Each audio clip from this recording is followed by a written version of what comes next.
मेरा देश भारत आपके समक्ष है। 5000 वर्ष पूर्व में भगवान कृष्ण द्वारा गीता में दिए गए उपदेश इस देश के साक्षी हैं। 7 वर्ष पूर्व भगवान राम का जन्म इस देश का साक्ष्य है और 8000 वर्ष पूर्व ऋग्वेद की ऋचाओं का निर्माण इस देश का साक्षी है। मेरा अपना भारतवर्ष पहले जनपदों, महाजनपदों और अलग अलग राजाओं के अधीन साम्राज्यों में बटा हुआ था। फिर तक्षशिला में जन्मे एक भारत माता के पुत्र ने अपनी शिखा को खोलकर स्वतंत्र और अखंड भारत के मार्ग के प्रशस्त करने के बारे में सोचा। खंड खंड बिखरे हुए टुकड़ों में बिखरा हुआ मेरा भारत चाणक्य और चंद्रगुप्त के साम्राज्यवादी विस्तार की नीति से बिहार से बलूचिस्तान और कश्मीर से कंधार तक फैल गया। मेरा भारत अशोक की वीरता और अपने दादा चंद्रगुप्त की पराक्रमता के कारण भारत का विस्तार संपूर्ण विश्व को अचंभित कर रहा था। उस समय एक तरफ जहां भारत में शौर्य की तलवारें ललकार रही थी, उसी समय दूसरी तरफ भारत में गले से भगवान बुद्ध और महावीर की वाणी गुंजायमान हो रही थी।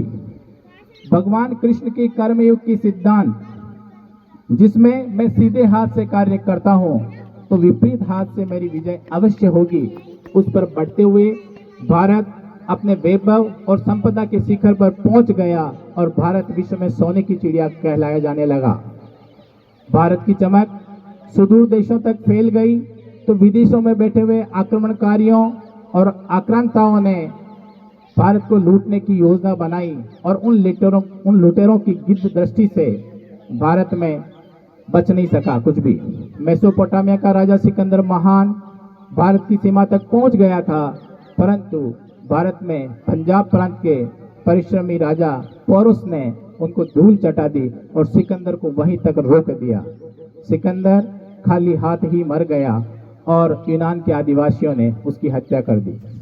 फिर भारत पर लुटेरों की नजर पुनः पड़ी। अरब, महमूद, तुर्क, तैमूर और मंगोल मंदिरों को लूटकर बहुत सारा सोना ले गए और मेरे देश के इतिहास को उन्होंने तहस नहस कर दिया। परंतु भारतीयों में आदर्शता की भावना जनमानस में छा रही थी और विदेशियों का अतिथि देवो भव की भावना से स्वागत है और भारत में आक्रांता है। भारत की शांति प्रियता का यही उदाहरण 7 समुंदर पार अंग्रेजों तक पहुंच गया। 1498 में वास्को डी गामा जब भारत पहुंचा, उसके पश्चात अमेरिका और इंग्लैंड जैसे बड़े देशों की नज़र भारत पर पड़ने लगी। अंग्रेजों ने भारत पर, जो उनके अंग्रेजों शासक थे, उनके प्रतिनिधि भारत में मेरे राजाओं के दरबारों में नाक रगड़ने वाले थे, लेकिन वो सत्ताओं के स्वामी बन गए और भारत के 2 दिन आने लगे। विक्टोरिया के द्वारा भेजे गए सभी सैनिक और मैकाले की शिक्षा के माध्यम से भारत में बहती हुई रक्त सिराओं में गुलामी की मानसिकता का जहर भर दिया गया। इसके कारण अंग्रेजों के विश्वासघात और अपमान के कारण मेरे भारतीयों को 1857 की लड़ाई लड़नी पड़ी। 1857 की क्रांति में लक्ष्मीबाई अपने दूध मुहे बच्चे के साथ बूंदेले हरबोलों के मुँह हमने सुनी कहानी थी, खूब लड़ी मर्दानी वो तो झांसी वाली रानी थी। तात्या टोपे, बहादुर शाह जफर और नाना फडणवीस जैसे लोगों ने अंग्रेजों के दांत खट्टे कर दिए। फिर स्वतंत्रता का संग्राम शुरू हुआ। 1885 में कांग्रेस की स्थापना हुई। 1905 में बंगाल का विभाजन किया गया। 1909 में मार्ले मिंटो सुधार लाए गए और 1911 में बंगाल का विभाजन पुनः रद्द हुआ। 1917 में गांधी जी का चंपारण सत्याग्रह हुआ। उसके पश्चात 1988 में साइमन कमीशन का भारत आगमन हुआ और लाला लाजपत राय ने लाठियां खाई। 1930 में गांधी जी का प्रसिद्ध दांडी मार्च हुआ। 30-31-32 में राउंड टेबल कॉन्फ्रेंस हुई और 1940 में लॉर्ड लिलिंथगो का अगस्त क्रांति हुई। 1942 में भारत छोड़ो आंदोलन शुरू हुआ, जिसने भारत की स्वतंत्रता के बीज बो दिए और जून 1947 में माउंटबेटन प्लान के द्वारा मेरे भारत का विभाजन कर दिया गया। जो हाथ मेरे देश की ओर बढ़े, जो हाथ मेरे देश की ओर बढ़े, देश के वीरों ने काट के फेंक दिए। जो आंखें मेरे भारत पर उठी, हमेशा के लिए बुझ गई। मेरा देश भारत के बलिदानों से भीगी हुई बगिया है। मेरे देश भारत के माथे पर स्वतंत्रता के अमृत महोत्सव का सूर्य चमकने वाला है, क्योंकि मेरे देश के सीने में शहीदों की समाधियां हैं। ऐसे अमृत महोत्सव के कार्यक्रम में आप सभी को मैं साक्षी बनाने जा रहा हूं। अब आज़ादी क्या है, इसके बारे में हमें विचार करना चाहिए। भारतीय करेंसी पर बापू का फोटो, लाल किले की प्राचीर पर फहराता हुआ तिरंगा और सड़क पर भारत माता की जय के नारे, और विद्यालयों में विंध्य हिमाचल यमुना गंगा। क्या इतनी ही आज़ादी काफ़ी है? क्या इतनी सी आज़ादी के लिए 23 साल का वो सरदार रंग दे बसंती गाकर फांसी पर चढ़ गया था? क्या सिर्फ 1.5 गज कपड़े के लिए नेताजी ने हिटलर को आंख दिखाई थी? क्या कंपनी बाग, जिसे अल्फ्रेड पार्क भी कहते हैं, इलाहाबाद में अकेला आजाद अंग्रेजों से भिड़ गया था? क्या गांधी जी ने सिर पर नोट पर छपने के लिए गोली खाई थी? नहीं, बहुत आंसू बहा दिए हमने शहीदों की वीर गाथाओं पर, बहुत मेले लगा दिए हमने शहीदों की चिताओं पर। है शहादत की खुशी पर जाते जाते दुख भी है। आज हाय आजादी तेरा घूंघट उठाना रह गया, ऐसी भावना से भगत सिंह फांसी के फंदे पर चूम गया। अब हमें थोड़ा इससे आगे बढ़ना होगा।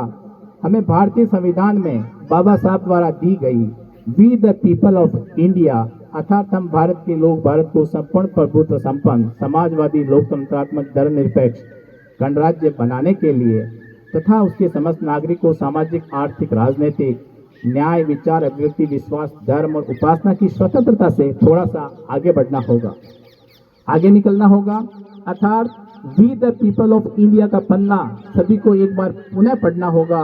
वे सारे शब्दकोश जिसमें आज़ादी का अर्थ फ्रीडम है लिखा हुआ है, वो आज के इस आर्टिफिशियल इंटेलिजेंस और मशीन लर्निंग के तकनीकी युग में कोई मायने नहीं रखते हैं।